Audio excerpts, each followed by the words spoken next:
すことができる。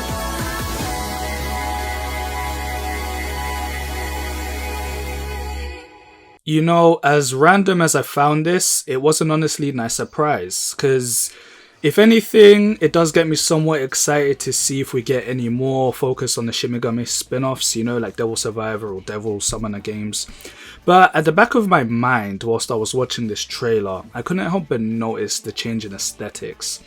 This looks like it was made in the same engine as SMT5, and well, that's kind of what got me thinking. Alright, look, I don't have a problem with it per se. There's over a decade's gap between Soul Hackers 1 and 2, so a change in aesthetic is kind of, you know, what happens. But part of me can't help but wonder if due to Persona's popularity, is Shin Megami Tensei having a bit of an identity crisis? See, because I kind of have some big issues with SMT5, and I'm saying this as somebody who's been with this series for a long time. And I'm gonna put this out there now. Guys, all I kind of want to do with this video is open a conversation. I don't want to convince anyone of anything, nor am I trying to state my thoughts as facts. I just want to get a dialogue going, see if anybody feels the way I do, or if people disagree, tell me how. I'm here to listen to what people have to say. This video isn't going to have that much structure. I've been following Atlus for a long time, so I'm going to spend most of the time talking about what I think led up to Atlus making the decisions that they did in regards to this game. And no, I'm not going to blame Persona 5. Well, slightly, but you'll see what I mean. And then I'll get more into detail about what I don't like about SMT5. Bear in mind, this is not me giving a full-on review per se, just me talking for a bit about the things I dislike. It's still a good JRPG and I guess a decent entry point if you're new to SMT, but as a mainline game, I think it's very bottom tier. At this point, I've beaten the game twice, but I honestly don't see myself ever really going back to it again. At least not in the same way that I go back to these absolute beauties. But let's get into it.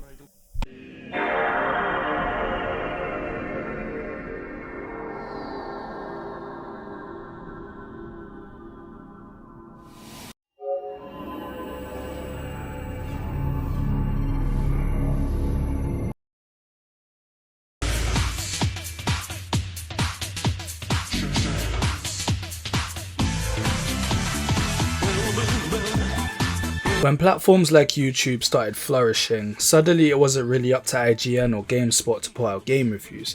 Gaming YouTubers started to talk more about games that were personal to them.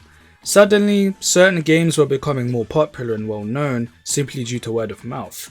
And if we're talking PS2 games, ones that were only considered cult classics suddenly flourished, like Shadow of the Colossus, Ico, Metal Gear Solid 2, Dragon Guard, Silent Hill 2, Dark Cloud, and of course, God Hand. Nah, I'm joking, I'm talking about Nocturne. These games stood the test of time and are still being talked about till this day, because they're the games that showed us, yo, video games are allowed to be much more than that. They're works of art. These were games that weren't afraid to make you think about wider and deeper concepts, exploring complex themes. Metal Gear Solid 2 broke everyone's brains so hard that you still find analysis videos to this day. But here's the problem. These are not games that are going to appeal to the mass demographic, or at least not straight away. But the issue is, companies kind of want your money right now, not in 3 years' time when they stop receiving profit.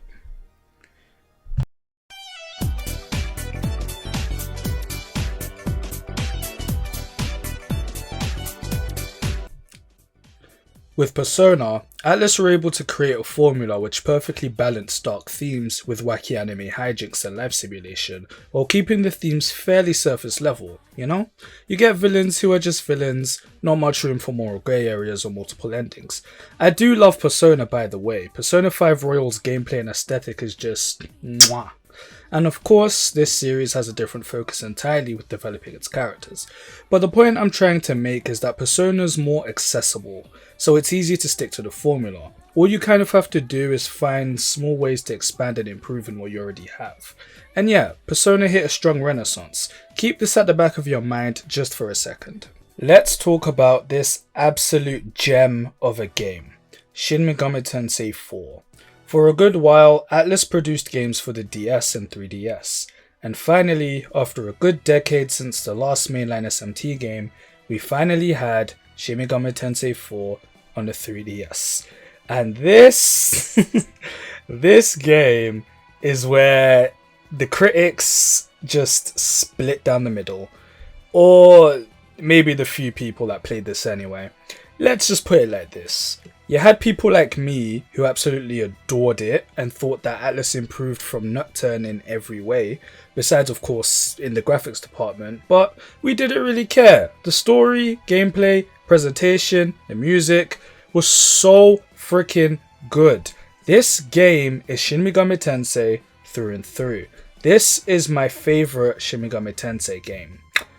I'm saying that with an asterisk, and I'm gonna get more into that whenever I talk about Apocalypse.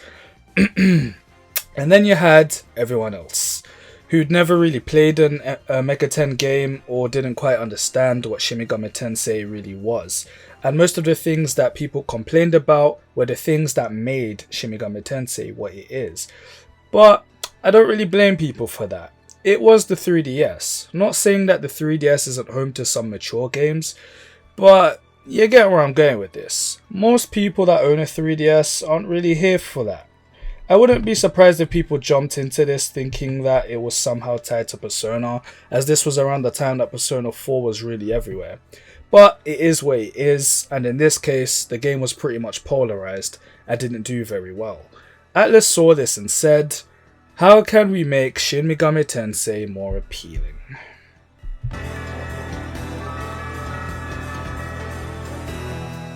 Well, 2 years later, they responded with Shin Megami Tensei 4 Apocalypse, a somewhat sequel/remake of SMT4, with newer characters but in the same setting along with some changes.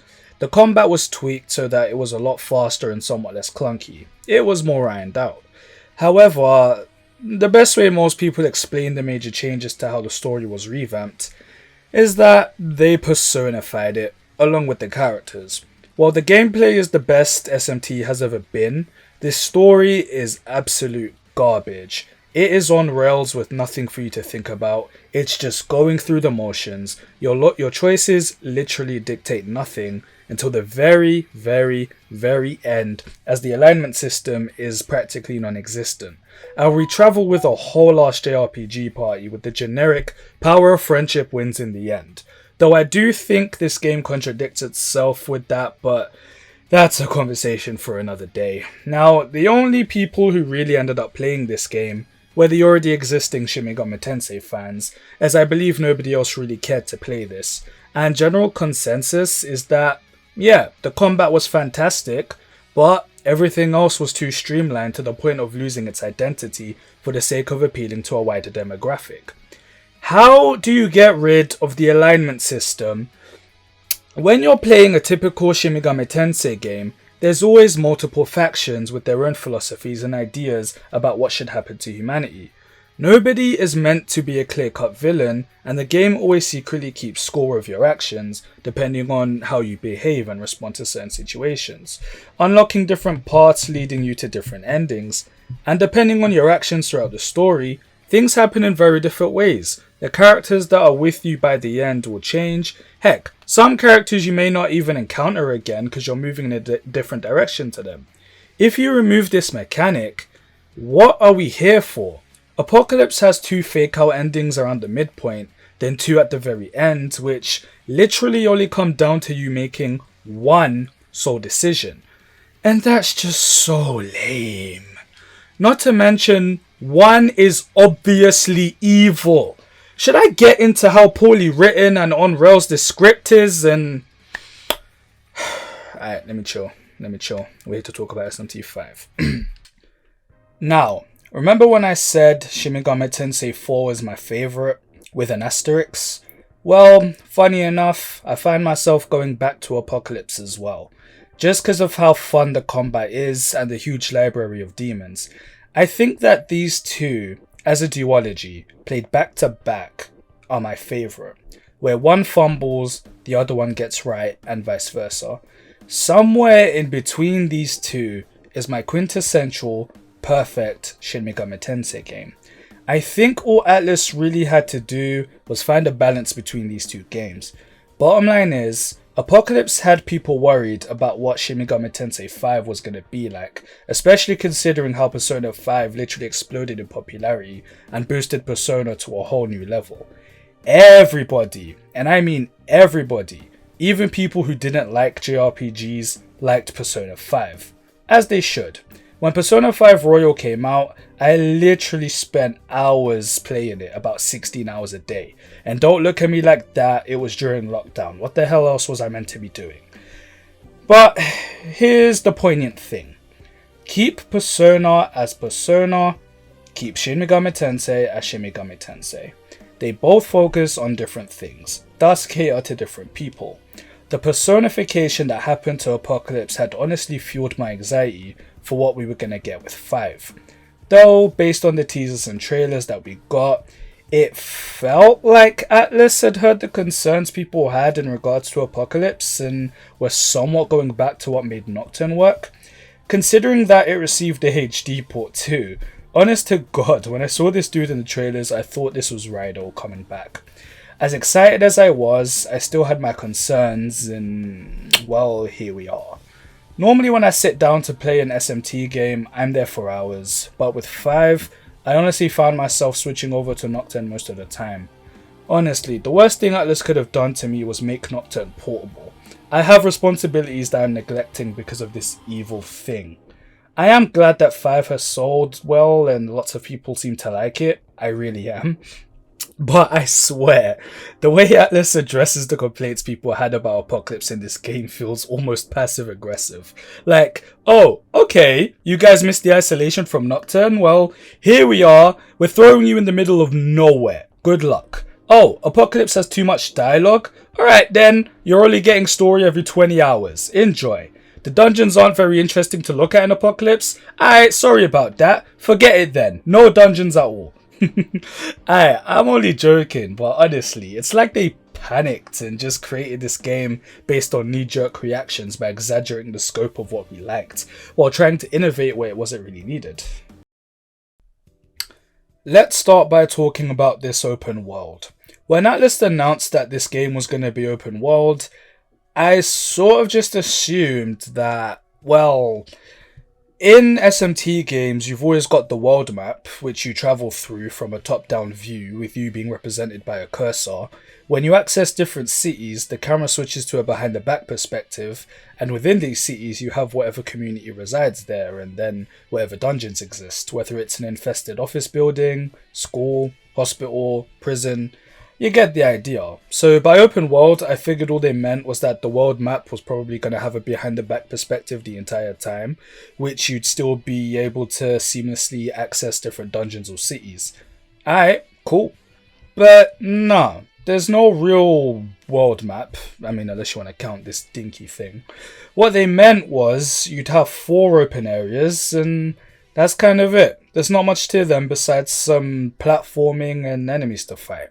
I honestly think that half of my issues with the gameplay come from this sole decision of this game having to be more of an open world. I'm not against the idea on paper as long as there's some variety in what I'm looking at. But nah, all 4 of these areas are practically interchangeable except for smaller areas like the Fairy Forest. I honestly wouldn't be able to tell you one dune from another. Furthermore, where are my dungeons? The game has like 5. I honestly think they were afraid of making dungeons. Can't say I really blame them either. Personally, I find some of the dungeons in Nocturne to be a little too obnoxious with its puzzles. I honestly thought 4 and Apocalypse's dungeons were perfectly fine for reasons I'm going to get into in a sec, but I can see why some people would have issues with these since overall there's not much going on in them and they're all rather samey. They obviously opted for more open worlds because for the most part it seems to be a safer bet. Look at how crazy everyone went when they showed off Pokemon Sword and Shield's wild areas for the first time. You know, the general public loves open worlds. Unfortunately, this decision comes with a very big loss. These open worlds just look pretty. And that's kind of it, because within maybe the first hour or so of gameplay, I stumbled onto something that I knew would annoy me. Atlus obviously had ambition for this game by having demons actively roam with their 3D models, instead of having random encounters like in previous games. See, despite the somewhat combat orientated dungeons in SMT4 and Apocalypse, one thing that made exploring fun was demon variety. For the most part, demons spawn randomly and in many variations and combinations. With 400 plus demons, there's always some new and fresh encounters to keep you on your toes. This was also possible due to the demons being 2D portraits, but possibly due to Atlus's ambitions along with the limitations of the Switch's hardware. This is purely my own conjecture, by the way. The number of demons not only had to be cut by over half, but they're also limited to spawning in the exact same locations. And I mean exactly the same demons spawning in the exact same spawn points, meaning it's very easy to exhaust the amount of demons within a given area. But at some point it even turns combat into a chore, since there isn't much need to adapt your combat strategies mid-battle, so it just ends up becoming mind-numbing and tedious. That's not a dig at the combat engine itself, by the way, but I probably won't talk about that till towards the end since I have very little to say about it. Even when collecting demons, I almost never filled up my party slots. As nice as the game can look at times, I would be more than happy to settle for random encounters like Nocturne, random spawn points like SMT4, or heck, even Persona 5 worked for me. Just have placeholder avatars and then let the enemies spawn in randomly. I really need to stop saying the word random, don't I? If you're the type of person that likes to farm demons or it makes it easy for you to finish side quests, then I guess this works for you. But my brain demands some variety, which is one of the reasons I find exploration to be a slog. Atlus obviously needed to fill this open world with stuff to find, collectibles. So they did this by stripping down other previously established game mechanics. Not saying that's bad on principle, just in execution. Switching things up from game to game is just what they do. The idea is fine, but in this instance it feels somewhat superfluous since these changes are made just to accommodate the open world. You collect glory to learn perks like additional health, negotiation tactics, extra damage, and you collect demon essence to learn skills from demons. You never really have to go out of your way to find this stuff, they're just there, out in the open.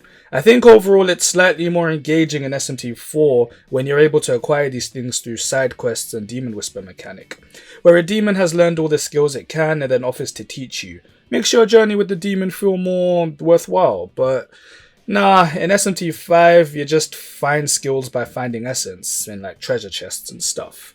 Yeah, I know there's a chance of a demon giving you their essence, but it's a chance, It happens at random. Okay, I'm not going to say that word, but you know what I mean. I don't mind the way we gather glory, that's fine.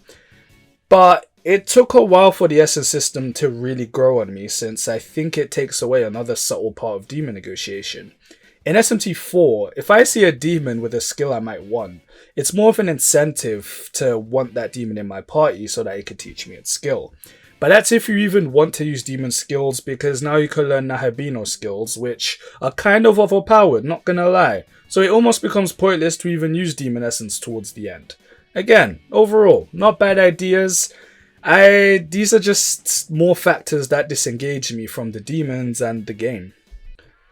Speaking of disconnected, the way that this story is presented, how is it that this open world feels smaller and less lively than SMT3 and 4? Well, part of that is mostly because you don't spend a lot of time in places since there's nothing to stick around for. SMT4 filled its gaps between story exposition with gameplay and exploration, just like this game. But in SMT4, it actually worked in service of the story because the entire point was that we were trying to solve a mystery. They set up this mystery brilliantly by establishing the world our characters lived in, then flipping the whole thing on its head with a huge plot twist, hooking you in. And from that point, it's through us interacting with the game, its world, inhabitants, and different factions that we get closer to solving the mystery, while also seeing how our companion characters process all this information they're discovering, but also allows us to form our own opinions through the hidden karma system by bouncing off of our companion characters, and centers the drama around your decision making. It's masterfully done. I'm invested because both gameplay and story weave together perfectly. SMT3 succeeds also, but in its own way. It absolutely nails its gothic atmosphere and uses its cutscenes sparingly, allowing certain moments to stand out. Nocturne is also extremely dialogue heavy, You need to talk to everyone in order to understand what's happening here and where you need to go next. Each location you visit is incredibly rich with exposition, and stuff is actually happening. The characters are the ones pushing the story forward, and everything you do is in response to their actions. From the very beginning, you're made aware what your endgame is, and everything you experience from that point is in service of that. So your gears are constantly turning.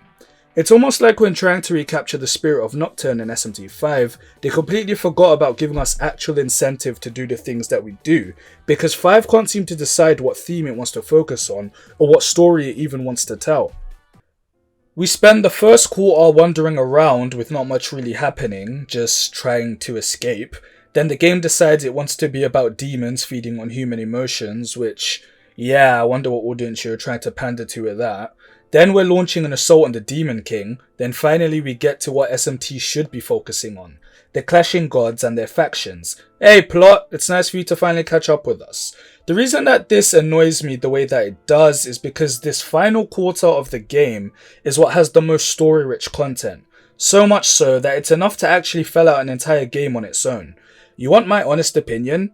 Scrap everything that happened up until the Bethel Summit, and instead, just have the game focus on this from the get-go. Introduce us to all the gods of Bethel from the beginning. Spend the first half doing prep work and jobs for each of them for the sake of our battle with the Demon King. Let's get to know them and what they're about. Give them lieutenants with big personalities. Then when we reach the halfway point and dethrone the Demon King, then let Bethel split into its own separate factions and we work our way through the allegiance system from there. Give us a different ending for each god. Make me care about what I'm doing. And I get the approach they were trying to take. It's the Metroid Prime and Dark Souls method of storytelling, because truth be told, a lot of exposition and context is there, but within the side quests and optional dossiers. It's there if you want to look for it, but it's a little too few and far between, plus a tad too late for my liking.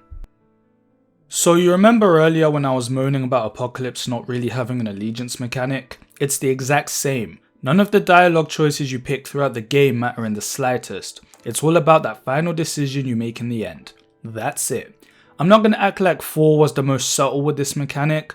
Most dialogue choices would pretty much just be Jonathan and Walter disagreeing on a topic, and then passive aggressively asking you for your input like your mother and wife when they have an argument. But at least your choices made actual changes and shifts within the story. There's new content and boss fights to see throughout the game. Not to mention it does a fantastic job of foreshadowing the potential end results for each of your allegiances. But the game will also give you a little test about halfway through to see if your actions up until this point align with what you think you want. The game will call you out if you're contradicting yourself. That's the point where you realize, oh shit, I need to pay extra attention to what I'm doing. Apocalypse and 5 lacking this type of feature just makes me feel like I'm going through the motions with their stories. But at least Apocalypse tries to give you characters to care about by having them be with you the whole time. Though I think it contradicts itself towards the end when they all turn on you simply because you don't want their help with fighting the last boss. But anyway, another way in which 5 tried to draw from Nocturne is by having the Allegiance characters operate independently from you. I'm not going to act like the characters from Nocturne had the most depth or complexity, but as I explained before, their actions are what move the story forward. You don't see everything that they go through, but each time you encounter them, they become more and more fucked up, insane, and single-mindedly driven in their objectives. Sure, it happens off-screen, but that's kind of the idea. You're getting a sense of how heavy their journey is, alongside your own. You're not the only one experiencing this horrific high-concept Lovecraftian shit. Your role is to be thinking about what you want the new world to be like and who you want to aid. With 6 philosophies to juggle and the game keeping score, there's enough to engage with, and with how often each character is referenced by other demon residences and lost souls, their presence is felt even when they aren't around. SMT5's cast just feels so passive, since none of them really contribute to anything that impact the story. You're all working for Bethel, but you're the only one who really seems to be able to get anything done. Sure, that's the point, seeing as how it's your presence that gives Bethel the initiative to attack the Demon King, but then your interactions with the supporting cast are so minuscule and weightless that I just forget about them. I do like Dazai's arc though. It does feel slightly rushed towards the end, but I kind of take it as him firmly planting his feet and fulfilling the role he has to play. Like, he's purging his old self and adopting this new facade for the sake of pushing forward.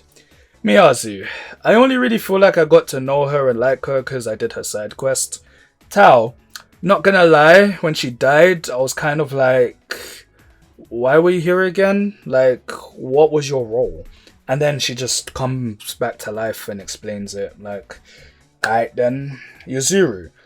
You kind of already know what his deal is from the get-go, and very little really happens with him, to tell you the truth. They're not bad characters, they just suffer due to the clashing ideas this game tries to do stuff with, and so they fall to the wayside and don't really get any fleshing out. Again, if the story just had a more coherent through line, I think we could have gotten more out of these characters. Honestly, I remember more about Kaga from SMT4, and she was only in the game for like 10 minutes. Honestly, with the Allegiance endings being as bland as they are and the game's horrible pacing issues, in the end, I'm not feeling like I was really impacted by anything.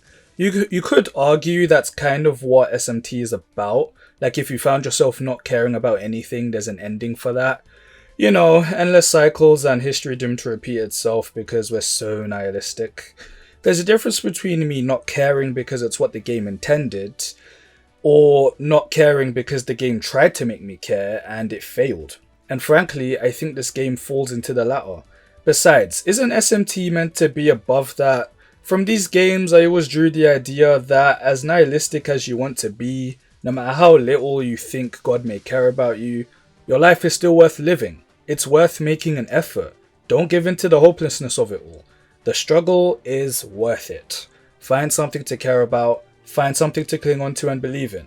Just like Metal Gear Solid 2, just like Nier, Silent Hill 2, Shadow of the Colossus, Baroque. I don't think anyone remembers that. I need to reinstate. Everything that I've complained about may somewhat seem like nitpicking, and these are not problems individually on their own. They just all come together and contribute to why this game doesn't work for me. As many issues as Apocalypse may have, the story is a shamble and the alignment system is busted, but I still enjoy it because overall the experience is still fun. The supporting cast does grow on me and the gameplay is still somewhat everything I loved about 4 with combat and demon variety. There's a part of me that feels like I understand the pressure Atlus probably felt with SMT5. They just wanted people to like this game and for it to sell well. They wanted SMT to get that mainstream boost that Persona did, by drawing from the last SMT game that had mass appeal, whilst also trying to incorporate what every other popular JRPG is doing. And I guess for the most part it worked. People did like it, to the point that anyone giving a somewhat bad review is getting completely blasted for it. At the very least, I hope that this does kickstart another SMT golden age, seeing as how Soul Hackers is on its way. I just hope that with the success of pushing SMT into the limelight, Atlus will have the confidence to really get back to what makes SMT so special and unique. I think I'm done. If you've agreed or disagreed, or maybe you weren't clear on a few things, share your thoughts down below. I'm curious. If you feel inclined to do so, like and subscribe, I guess. I'm hoping to try and make more videos. But more importantly, guys, take care of yourselves. Verinox.